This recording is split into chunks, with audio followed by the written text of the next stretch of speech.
Welcome back to the Deep Dive. We're here to help you cut through the noise and really understand what's shaping our world. Today we've got something special. It's a global intelligence brief from July 11th, 2025, and it really weaves together events that might seem totally separate at first glance. Yeah, it finds those hidden threads. Exactly. Yeah. Now, this isn't just scrape headlines. Our source today is NextSight. They're a prominent intelligence provider, also developing advanced intelligence platforms. You can find them at www.next-sight.com. Right.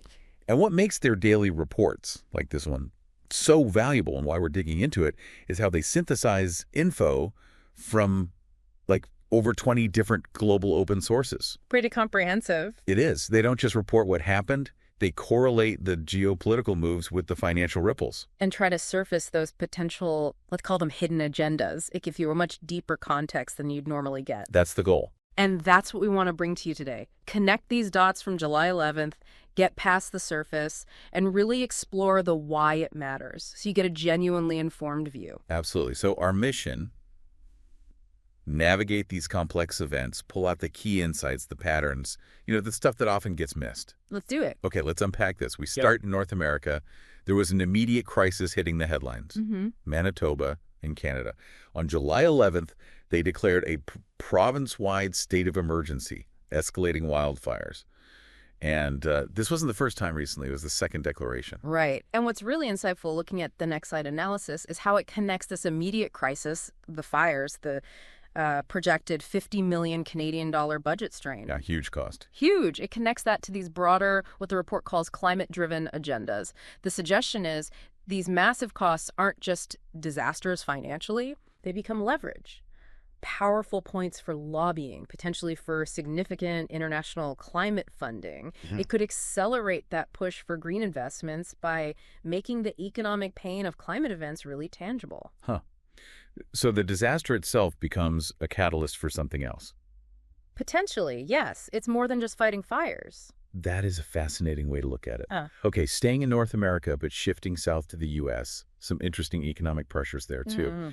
Also, July 11th, the U.S. Federal Reserve stuck to its guns, basically. No immediate interest rate cuts. Despite the pressure. Yeah, significant pressure from the Trump administration. Yeah. The Fed just pointed to inflation and job mandates, even though price increases were kind of subdued. Which, immediately makes you ask about the underlying strategy. If you connect this, like the report does, this resistance, it might be a subtle play. How so? Well, maybe to keep borrowing costs higher, which could indirectly support fiscal stimulus elsewhere. Financially, yeah, it keeps bond yields up. Projects maybe GDP stability. But risks slowing growth. Absolutely risks slowing growth. And the markets reacted, right? S&P 500 futures dipped 1.5%. So the report raises this question. Could this be about protecting the dollar's dominance, especially with all the tariff talk escalating globally? Speaking of tariffs, President Trump definitely made waves that day. Announced a huge 35% tariff on Canadian exports to the U.S., kicking in August 1st. Yeah, it just blew up the negotiations. Completely. And again, the analysis suggests this isn't just about, say, balancing trade numbers. There might be a deeper protectionist agenda. Which is? Using tariffs strategically to force a big realignment of global supply chains. Specifically, push them away from China, even if Canada's the direct target here. Wow, okay. The financial hit for Canada is massive, estimated, USD 10 billion a year in exports. But the long game could be about boosting U.S. manufacturing by changing where companies get their stuff. Much bigger economic game plan. Okay, let's shift continents. Europe. Diplomatic spats were definitely heating up. Russia ordered Poland's consulate in Kaliningrad closed on July 11th. Said it was retaliation for some alleged sabotage in Warsaw. Classic geopolitical tit for tat. And the correlation drawn in the brief is immediate. Energy market volatility. It suggests this could be strategic, maybe a subtle move to exert more control over Baltic trade routes. Financially, its disruptive hits regional trade, maybe EUR 2 billion worth, spikes energy prices. Right. And moves like this, they often involve using leverage, like gas supplies, to get concessions elsewhere, pressure beyond just the consulate closure. Makes sense. And sticking with Europe, but on the humanitarian side, the UN spoke out pretty strongly. About the U.S. sanctions. Yeah. On July 11th, the UN called the U.S. sanctions against Francesca Albanese, the Palestinian rights rapporteur, unacceptable. Said it puts international experts at risk. And this ties right into Middle East geopolitics, obviously, but with these financial undertones, aid flows The analysis in the report questions if there's an unstated goal here, influencing global human rights funding. Financially, it could deter, they estimate, maybe USD 100 million in UN funding. That's significant. It is. And it fits a potential pattern where U.S. efforts might aim to redirect or control aid, especially considering its alliances in the region, using sanctions almost like a tool for broader influence. Interesting.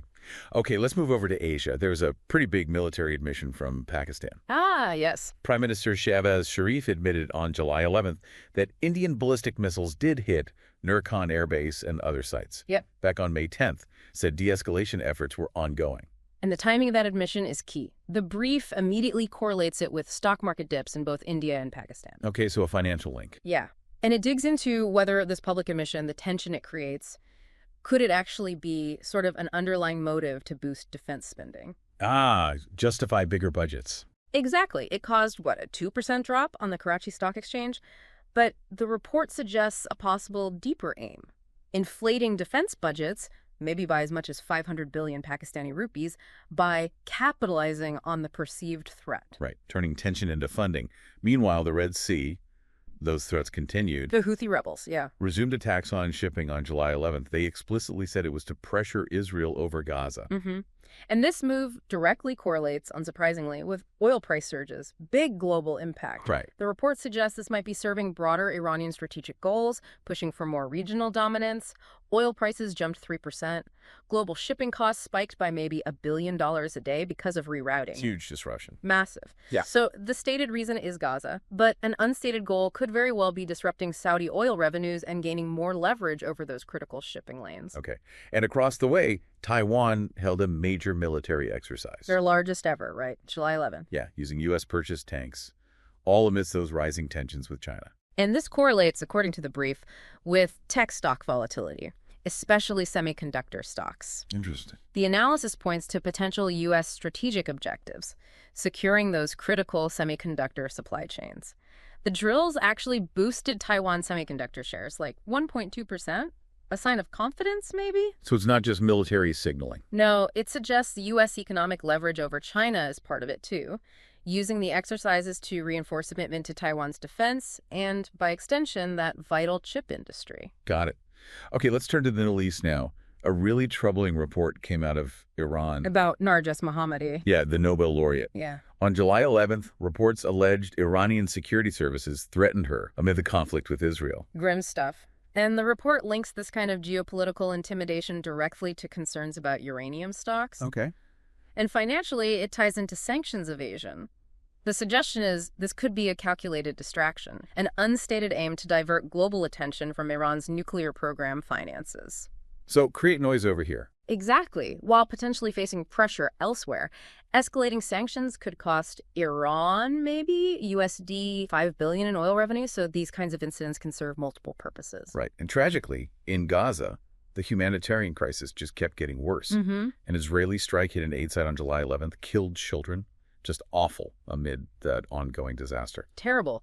And that military action correlates strongly with aid funding cuts, the breakdown of getting help in. Yeah. The analysis explores if this could serve a strategic objective, controlling regional resources maybe, or influencing how aid gets distributed. How so? Financially, it disrupts potentially USD 100 million in aid. But the deeper implication, the report suggests, might even involve influencing global commodity markets through disrupting aid and resource flows. It impacts way beyond the local area. Okay, shifting now to Africa. Political unrest grabbing headlines in Kenya. Right, the opposition calling for Ruto's resignation. Yes, on July 11th, citing police shootings during protests. And this unrest ties directly to aid cuts and economic instability in the region. The report digs into whether this situation might be masking other motives. Like what? Like resource extraction deals. The protests stopped markets, cost Kenya maybe 2 billion shillings. So beyond the politics, could there be foreign actors trying to leverage the instability to get better mining contracts? Exploiting the chaos, essentially. That's the potential hidden agenda explored in the brief. And speaking of aid cuts, there was another major development, the UN World Food Program. Suspending aid in West and Central Africa. Yeah, on July 11th. citing U.S. funding cuts as the reason. Huge impact. Massive impact. And it immediately correlates with commodity price hikes in those regions, which, in turn, the report suggests can mask strategic plays in agricultural trade. Okay. Financially, it affects about USD 64 million in assets meant for aid. But the analysis hints it could be a subtle way to redirect funds towards geopolitical allies instead of purely based on need, altering regional power dynamics through who gets the money. Wow. Okay, let's jump to Latin America. Efforts against environmental crime were in the news. The Amazon Basin crackdown, led by the UAE. That's the one. July 11th, 94 arrests reported. Environmental crimes. They seized about USD 64 million in assets. And this enforcement effort ties directly to commodity markets, according to the next site brief. How? Well, the analysis looks at whether the crackdown, while good environmentally, also serves to protect global supply chains from illegal activity disruptions, and maybe even has unstated links to who profits from deforestation, legally or illegally. Interesting angle. The seized assets disrupted illegal timber trade worth maybe USD 100 million. No. So environmental action and big economic strategies controlling resources and markets, they can be intertwined. Right. And still in that region, a big legal development involving drug cartels. El Chapo's son pleading guilty. Yeah, one of his sons. Pleaded guilty on July 11th to charges in Chicago. Got a reduced sentence. And this correlates immediately with discussions around border security funding and the whole economics of the drug trade. It hits cartel finances, estimated at $1 billion. But the report points to potential U.S. strategic goals, too, using this as leverage, perhaps, in migration talks with Mexico. So a plea deal isn't just about the crime itself. It can be a tool for diplomacy or economic pressure, Yeah. influencing talks on other critical issues between the countries. Okay, finally, let's quickly touch on Oceania. First, a search operation in Australia. The missing tourist in the outback. Yeah, authorities searching on July 11th. And even something like that, tragic and localized as it is, the brief connects it to dips in tourism revenue, maybe AUD 5 million loss for that area. Okay. But it also suggests it could subtly influence perceptions around regional resource exploration, mining interests in remote areas, Wow. just by highlighting the risks or accessibility issues. Even seemingly random events can ripple out and connect these bigger economic interests, like resource extraction plans. Huh. Never thought of it that way. And lastly, tragically, conflict escalation in Myanmar. The airstrike on the monastery? Yes. Killed 23 people on July 11th, Yeah. escalating the internal conflict. Awful. And this military action correlates with aid disruptions there, obviously. But the report digs into whether it's masking strategic goals related to the jade and resource trade. Which are vital for the regime. Hugely vital. It disrupts regional trade, maybe USD 50 million worth. Right. But the deeper implication explored is using force to solidify the military's control over those export revenues, keeping money flowing by controlling the resources. Okay, so, wow, we've really jumped around the globe there. From Canadian wildfires to military tensions in Asia, humanitarian crises, diplomatic spots, economic pressures, Yeah. all on July 11th, 2025. Exactly. And what the next site brief helped us do, and hopefully helped you see, is look past those individual headlines. Right. Uncover those financial threads, those potential underlying motives that connect them. It really hammers home that, knowledge is powerful, but understood knowledge, applied knowledge, Yeah. that's where the real value is. And the patterns. Seeing the patterns, that surprising balance between the geopolitical moves, the economic fallout, and how they unexpectedly shape each other. Okay, so we've seen all these events, the analysis connecting them, these potential hidden agendas popping up everywhere, according to the brief. Yeah. Which brings us to something else the report touched on.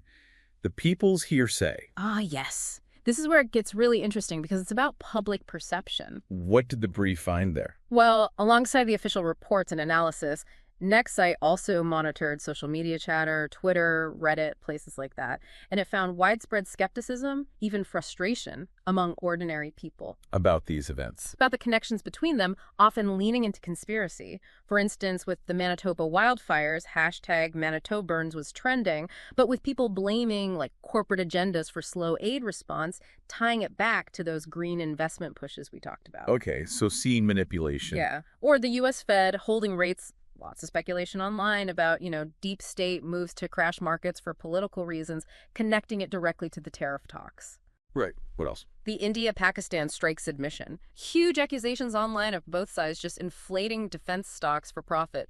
War profiteering memes were apparently everywhere. Wow. Houthi attacks Instagram debates, framing them purely as Iranian proxies disrupting oil just for economic sabotage against rivals. Less about Gaza, more about Iran versus Saudi. In the public chatter, yes. Gaza strikes viral outrage, but framed often as hidden genocidal funding, linking aid issues directly to intentional harm narratives. Very strong language. Very. And the African aid cuts. Facebook groups were apparently lighting up with talk of Western exploitation, tying the cuts directly back to colonial-style resource grabs. So a consistent theme of suspicion. Deep suspicion. The overall sentiment, based on this hearsay monitoring, leaned heavily towards theories linking geopolitical moves to hidden financial elites pulling strings. Lots of calls for transparency amid people feeling the economic pinch themselves. Which raises a huge question, doesn't it? How does that public perception, even if it's based on hearsay or conspiracy, actually shape the narrative? How does it impact